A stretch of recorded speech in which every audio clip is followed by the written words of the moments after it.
حضرت بہلول دانا مجذوب بزرگ تھے اور بغداد کی گلیوں میں کہیں پر بھی بیٹھ جاتے تھے، اور جو جانکار تھے وہ سمجھتے تھے یہ اللہ والا بندہ ہے۔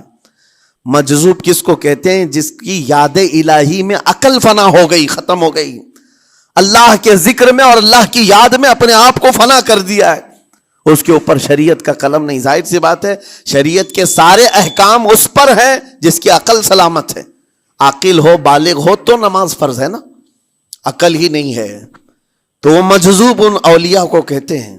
لیکن ان کے بارے میں حدیث میں ہے، اللہ کے نبی نے فرمایا وہ ایسے بندے ہیں کہ اگر اللہ کو قسم دے دیں کسی بات کی، اللہ ان کی قسم پوری کرتا ہے۔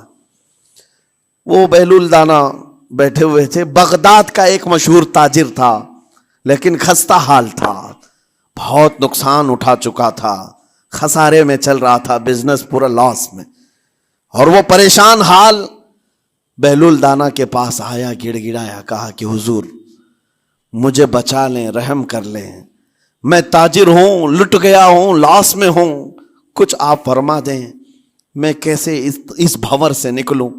بہلول دانا نے دیکھا، کہا ٹھیک ہے کچھ پیسے بچے ہیں؟ کہا ہاں ہے، وہ بس اتنا سرمایہ ہے کہ مال لیتا ہوں پھر بیچ دیتا ہوں، نفع نہیں ہوتا۔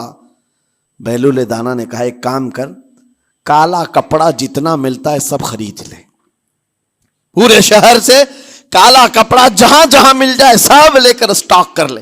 کہا جی حضور آپ نے جیسا فرمایا۔ گیا، جتنا سرمایہ تھا سب لگا دیا، کالا کپڑا خرید کر ایک جگہ اسٹاک کر دیا۔ اللہ والے کا حکم تھا، لیکن ہوا یہ کہ بغداد کا معمول تھا، 8 دن گزرے نہیں تھے کہ وہاں وقت کے حاکم کا انتقال ہوا، اور جب حاکم کا انتقال ہوتا تو شہر کے جتنے